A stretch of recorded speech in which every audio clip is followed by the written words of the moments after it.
Welcome to MustacheandTheBeard.com. Two great geeks.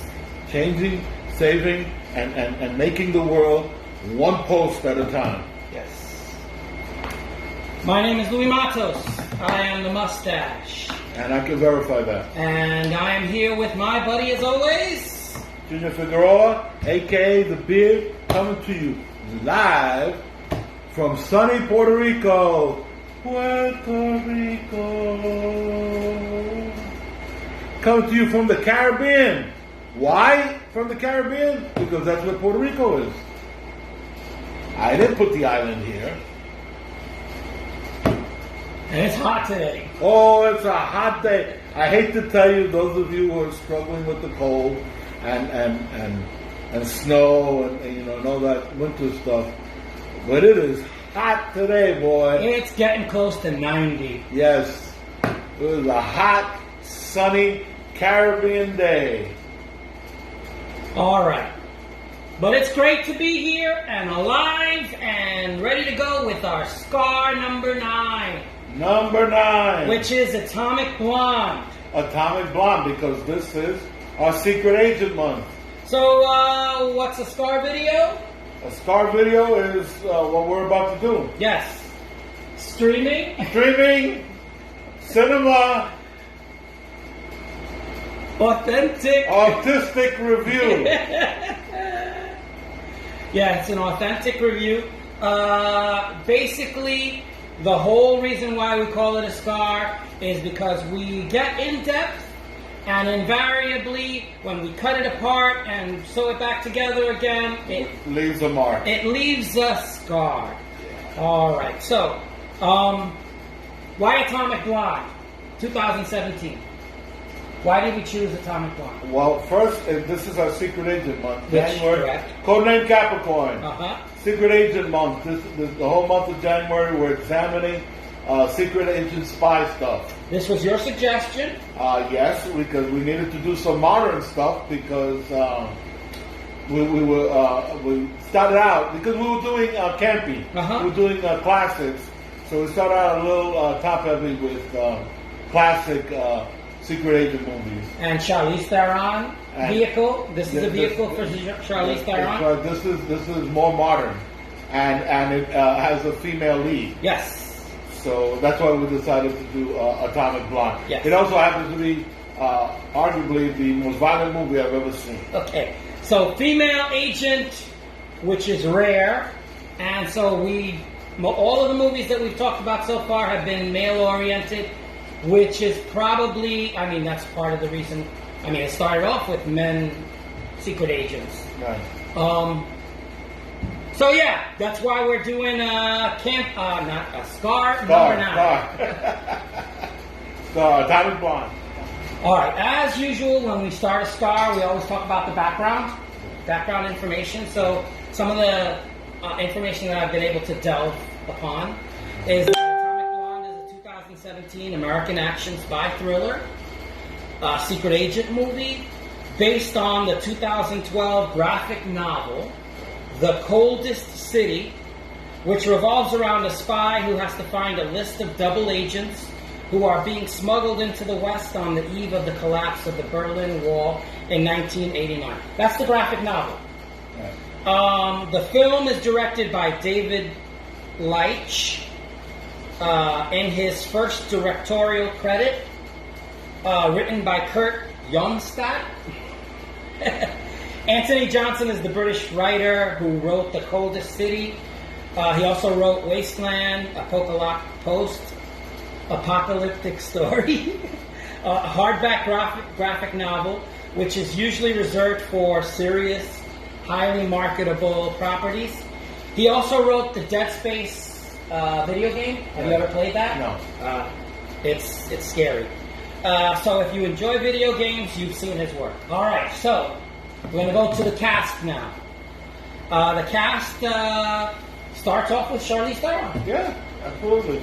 And she's not only is she the lead, she's in virtually every scene. Yeah, Lorraine Broughton is her name. Broughton. A top-level MI6 field agent. Right. And she seems to like these movies. Action movies. Yes, she does. Yes, she does. And she is a physical. Aeon Flux. And, Yeah. The old guard. The old guard, that's right. That's right, the old guard. All right, so she's really good. James McAvoy is David Percival, Right. And, her contact in Berlin. an eccentric MI6 Berlin station chief. All right, and yeah, he's larger than life. he seems to be getting to become the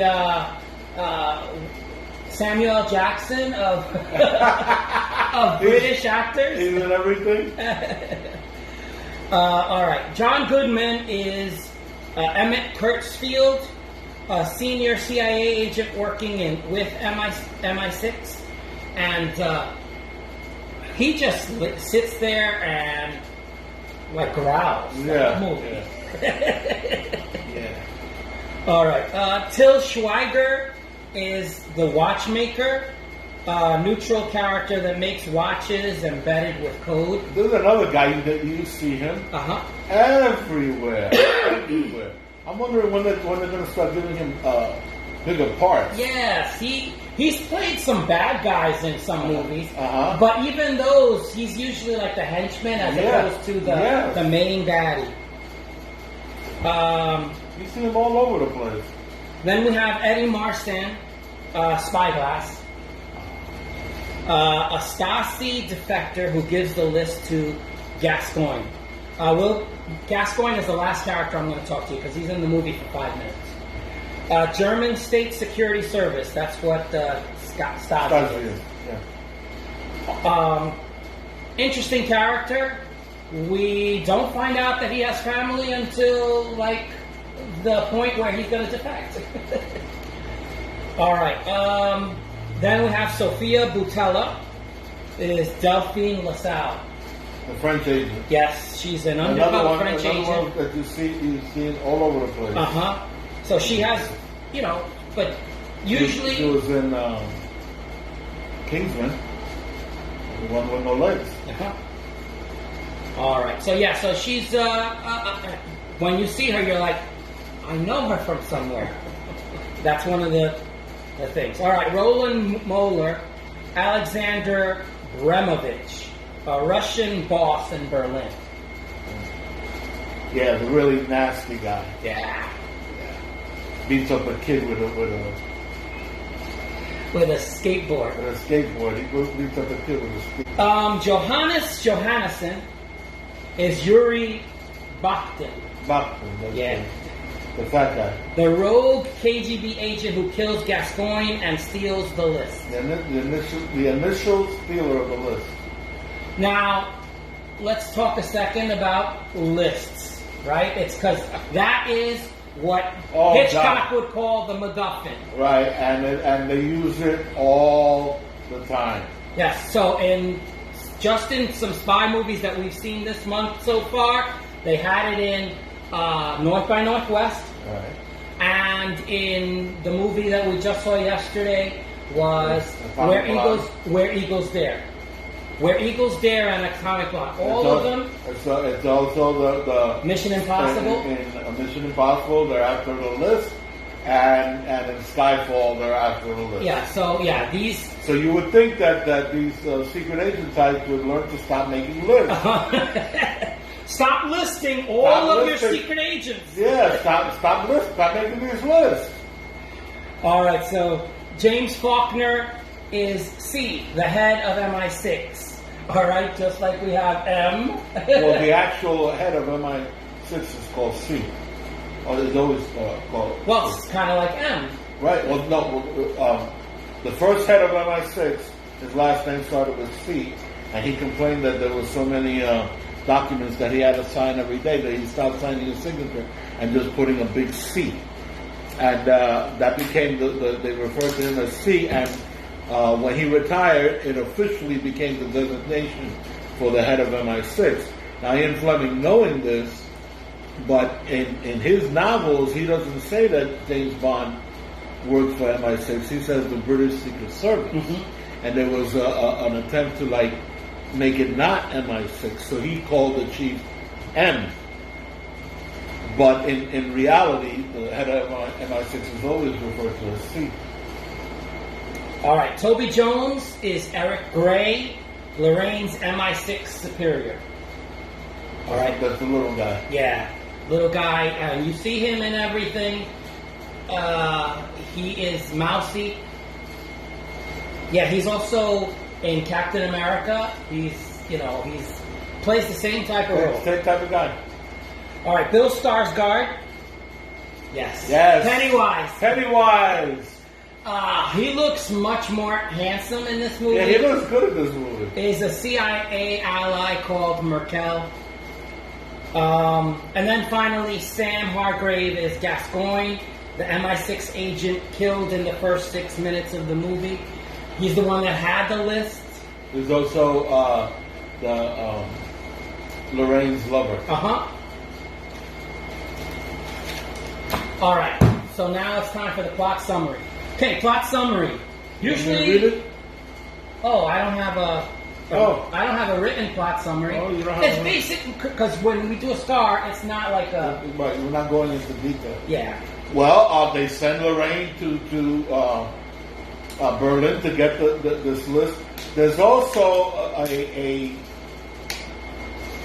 double agent, codename Satchel, that they want to know who this person is and stop this person. Yeah, and that person supposedly is identified in this list. In this list, so that's part of the wanting to hurry up and get this list. So she shows up in Berlin. Right away, the bad guys make her, and so there's a fight scene that is just... in a moving car, and then she meets up with James McAvoy. What's his name? Percival. She meets up with Percival, and they do not hit it off. Percival is like, you said that he's becoming like Samuel L. Jackson. He's also becoming like Johnny Depp and playing these weird, these weird characters, these strange. You can't easily identify the trope. Yeah, because he's not playing a trope character. Yeah, so he sells black market jeans. I mean, so he's a black marketeer. Well, because they say in the movie that there is no embassy in East Berlin. So usually a head of station works out of an embassy. But there's no embassy in East Berlin. So this head of station is pretty much on his own. He's rogue. So he's making money on the side, selling stuff on the black market. So, weird character. So the two of them, sometimes they're working together, sometimes they're working at odds with each other. The whole point of I should have said this from the beginning. The whole point of the movie is that the entire movie is a flashback. Because the movie is Lorraine being debriefed. Right? She's in and it doesn't mean that they're taking off her underwear, you perverts. She came back from this mission, dogged. Oh my God. She needed to be in an ice bath. Oh my God, the bruises on her. Yeah, she's gorgeous, and so you see her with these black and blues. Her face is all jacked. Oh my God. Dog. Anyway, so she reports in, and she gets the debrief, and the debriefing is not going well because they're mad at her.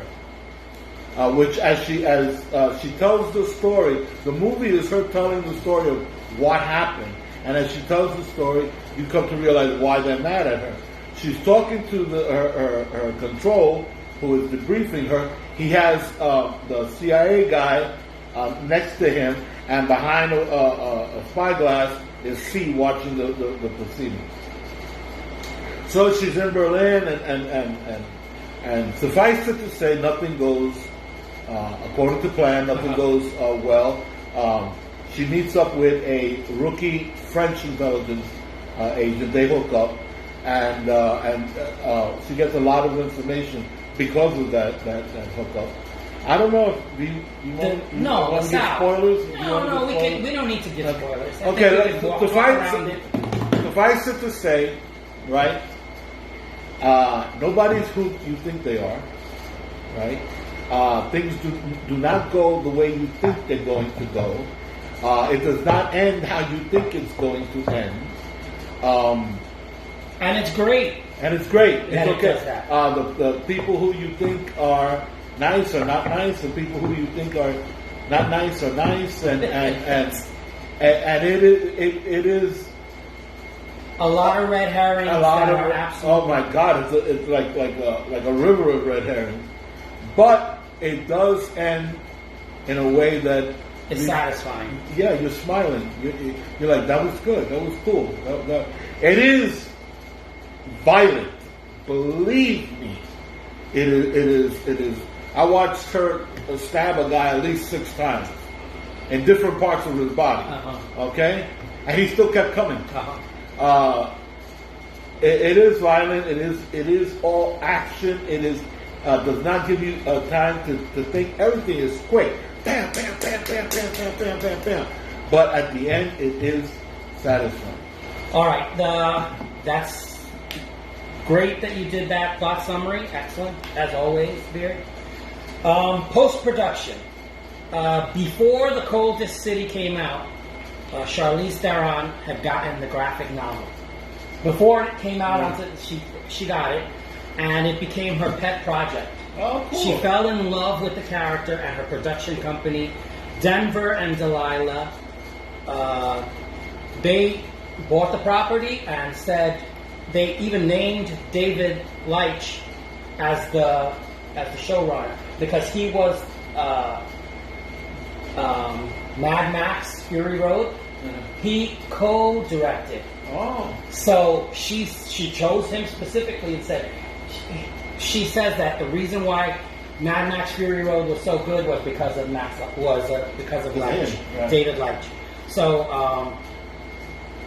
one of the things that was unique about the property was that Broughton it plays bisexual, right?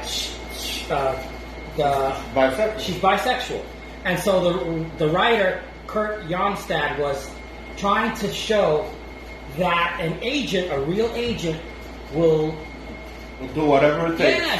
So if it would have been a male guy, you got to be homosexual for that mission. That's what you do. Well, there is that scene in Skyfall where the bad guys come out to James Bond, and he says that about it being the first time. And James Bond smiles and says, "What makes you think this is the first time?" Right. So that's exactly as an agent.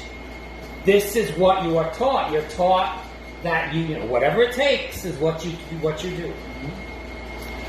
So Kurt Jonstad wanted this character to stick out amidst all of the pantheon of secret agents. And so that was the thing, and Theron said, "I love it," and so she went with it, and that's so. In this movie, they're both beautiful women, Right. and there's only one scene, and it's not extremely graphic, but it's graphic enough. Right. All right, so. Last little bit that I want to say is that the budget for this movie was $30 million. It made $100 million. That's all it was. Yeah. $30 million? It looked like it was more. And it's $100 million is what it made in the box office. So it did more than what it was supposed to do. No. So it was a success. It was definite success. Is there any talk about doing a sequel? Yes, there is a sequel in the works. Good. And it's Theron's production company. There are supposed to be more graphic novels that come out, but the writer has a lot of work, so there's no urgent need for him to go back to this character. Right. So there's no schedule. Yeah, it's not scheduled yet. But yes, they want the writer to do it, to do the graphic novel, and for it to be based on the cinematic version. I want to talk about the soundtrack. Okay. That was what I was going to say that in the thing I love, thing I hate. It's part of the post-production. Okay, go ahead. The soundtrack for this movie is incredible. outstanding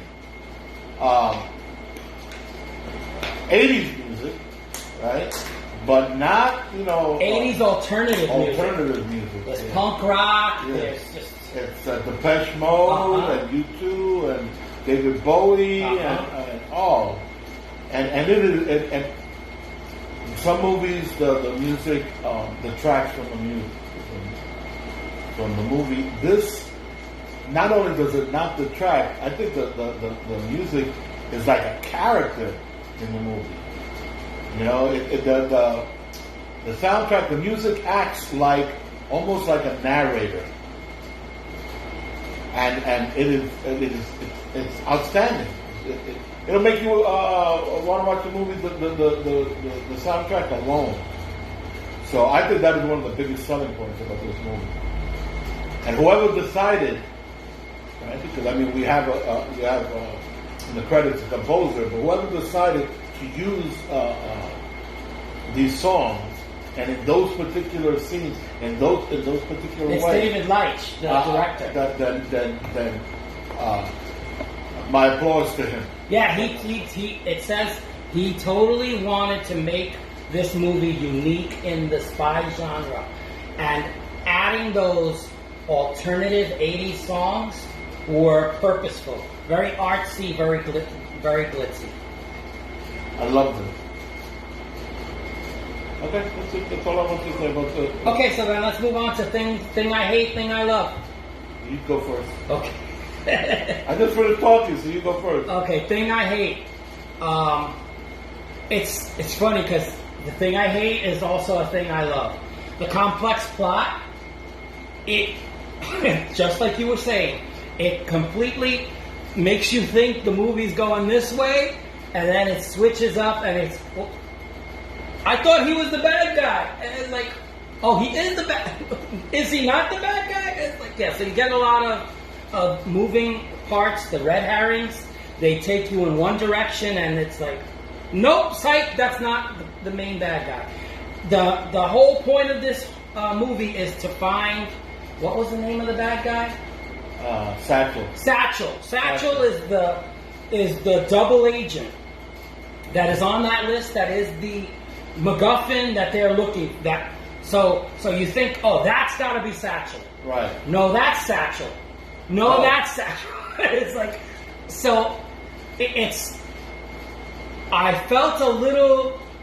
Because the action scenes take your breath away, and then there's a little bit of exposition, and you're like, I found myself constantly saying, wait. And so that's the thing I hate, is not knowing, I usually can predict where the ending of a movie. This was not one of those movies. But I also love it because of the fact that I couldn't predict the end of this movie. And then, of course, the alternative music. I kept saying, it's like Mark, my brother, may he rest in peace. It was as if he chose the music. He chose the soundtrack to this movie. I know he didn't. But there's a part, and I said, my dad is sitting next to me. I'm like, I'm buying the soundtrack, just so that you know. Because the songs in this are so reminiscent of my youth during the 80s. And not only that they were reminiscent of that time, but that my brother's the one that would say, oh, you need to listen to this song. All the time. And then he would run the song. And we would listen to it. In the car, and I was like, pop it into the CD player. Yeah, so I found myself watching this movie and singing along with the songs. All right, so that's the thing I hate and the thing I love. Okay. Thing you love, thing that you hate, thing that you love. I'd rather do hate what I hate, and things that I love. The only thing I hated about this movie, it ain't really a hate. Yeah. And the only thing is that damn list. You know, it's becoming cliche. You know, it's everything. And the problem with it being cliche is that if you're gonna hit me in Mission Impossible, we got to get the list. Skyfall, we got to get the list. Atomic Bomb, we got to get the list. Then stop making the damn list. You know, stop doing that. And we're also doing a month of this movies, so it makes it more obvious that it's like I didn't even remember North by Northwest had a list. Oh my God! You know, it's too much of a MacGuffin. Yeah, it's too much. It's in a way, it's kind of laziness. Mm-hmm. Not, and I really, because it's not that bad. It's not that big a deal, but still. For movie makers out there and all you espionage aficionados, stop with the lists, okay? Other than that, I like everything in the movie. I do find it extremely violent, okay? It is, like I said, arguably the most violent movie I have ever seen. But I am a sick enough individual that I enjoy the violence. I enjoy mindless violence. Okay, so she's stab. I'm like, yeah, hit it. You know, so that's me. I'm a sicko. You know, but see, it's a visceral response to her being in danger. You're right. Like, I stab you in the eye. It's part and parcel with this genre. I mean. Even back in the 60s, where the violence was not overt or so graphic, right? They're still exceedingly violent. We watched our man Flint the other day. We watched him crush another man with a forklift, right? Mm-hmm. And this is 1966. Mm-hmm. So it's part and parcel with the genre, but.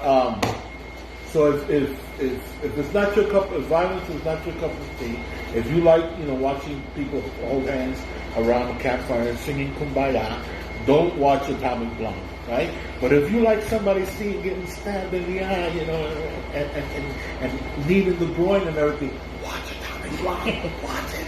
You're gonna love it. All right, what is the recommendations? So you want to move on to recommendations and Well, I recommend the movie. I mean that it should be obvious, right? And I will give the movie 4.5 grade geeks. 4.5 grade geeks. But you know, 5 is perfect. Uh-huh. So it's skirting perfection. Uh-huh. All right. Again, I agree. I think you need to watch this movie. Yeah. It is a fun movie. Yes. I made popcorn right at the beginning. We ate popcorn. And a couple of vodkas. and it's a female hero. You know, it's a woman hero. I mean, what more do you want? The movie starts off with her, you know, healing herself, and she's like, she's naked, and you see all the bruises on her body. That's the whole point of her being naked. She's naked, and it's not a turn on. Yeah, because she is one big black and blue. Cuts on, and she's standing there. She's putting a tape on one of the cuts, and I say, "You're gonna need a lot more tape, honey. A lot of oh my God! Look at your body. You're gonna need a lot more tape." Yeah, and her face is jacked up, her busted lip, and everything. Mm-hmm. So yeah, mind you, I was turned on. That says something about me. Okay, we're two sick individuals. All right, but yeah, I highly recommend this movie. I think Charlize Theron is gorgeous. Right. Even when she's not gorgeous, she still is. I mean, she's jacked. She's a physical specimen. Again, I told you about the music. Yeah. It's artsy, glitzy. The music is a high turn on for me. Again, you know, my major complaint is just the complexity that I wasn't, but you know, again, it's high, it's good enough, not good enough, it's great. I gave it 4 Grey Geeks, which for us is outstanding. I love the movie. I think it's a great symbol of the genre. I mean, if you wanted to say, I want a modern secret agent movie, that's this. That's this. All right, so I give it 4 great geeks. I highly recommend it. Watch Atomic Blonde 20,017. I think we did this movie justice. I think so too, and you know what? I think the movie did us justice. It was fun. I don't think my dad enjoyed it as much as he did Where Eagles Dare. Right. Which is surprising because he usually prefers modern movies to old movies. I tell you, I'm surprised that it was only $30 million. It looks like a more expensive movie, and that's praise. That is praise. All right, so we've come to the part of the program where I usually ask you before we do our outro, Right. that you give us a wise missive. And I have because a wise you are missive. gray and bearded and wise one. And with glasses. I know, it makes it look like you're intelligent. Instead, you're a wise ass. I'm so intelligent. I'm so intelligent. Okay. So, a wise missive, please. And the wise ass too. I'm so a wise ass. And then you have to go into the British accent because that makes it sound more intelligent, more collegiate. If I had a pipe, I would start puffing on the pipe right now.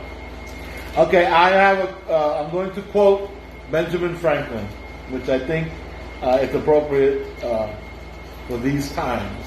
One of our founding fathers, I think it's appropriate for these times. And Benjamin Franklin said, "Those who are willing to sacrifice liberty for security don't deserve either." Think on that. With that having been said, if this is your first time visiting themustacheandthebeard.com, boy, are you lucky. Yes, you lucked out. Yes. Yeah. I invite you to subscribe. We try to make you laugh every time we entertain by entertaining you and informing you.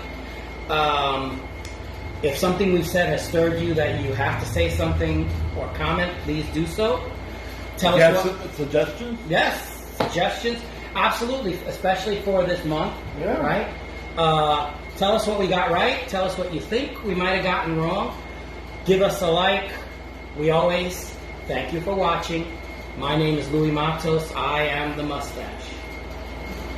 My name is Junior Figueroa. I beat the beard. And if you want to send us money, that's perfectly all right. You send us. If you have some change, or if you want to slip it in an envelope and send it to us, that's perfectly all right. You see this stuff? We like this stuff. Yeah, we like this. Yes, we like this stuff. So see you later. Hasta la vista. Take it easy. And peace.